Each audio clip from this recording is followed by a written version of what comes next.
I have found that this product here works extremely well, not only as a release agent for your pattern. In other words, if you're making a urethane mold of a plaster piece or what have you, it works great for that, to release the rubber from the urethane rubber from that pattern or from that sculpture.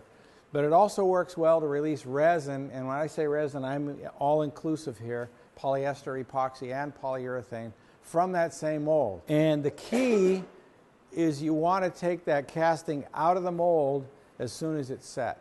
In other words, don't leave it in the mold any longer than you have to, especially in the case of polyurethanes. These resins, over a long period of time sitting in the mold, there are some chemicals that will migrate from the casting into the mold.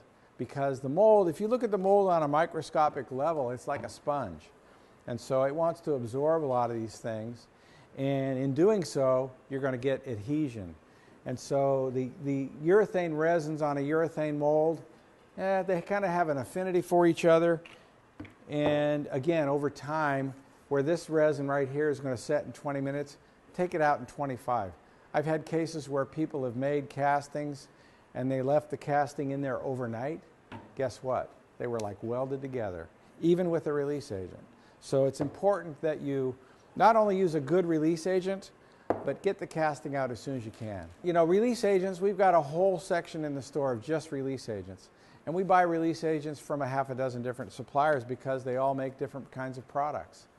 But it's important, you know, again, going back to your analysis of the process, you go to the end of the process, decide what your casting is going to be. If you've already got a mold in place, that's going to dictate what your mold release agent is going to be. There you go. If you've got an idea in mind and you want to start, you know, from the back end forward and do, you know, casting material, molding material, that's going to change how some of that dynamics might be.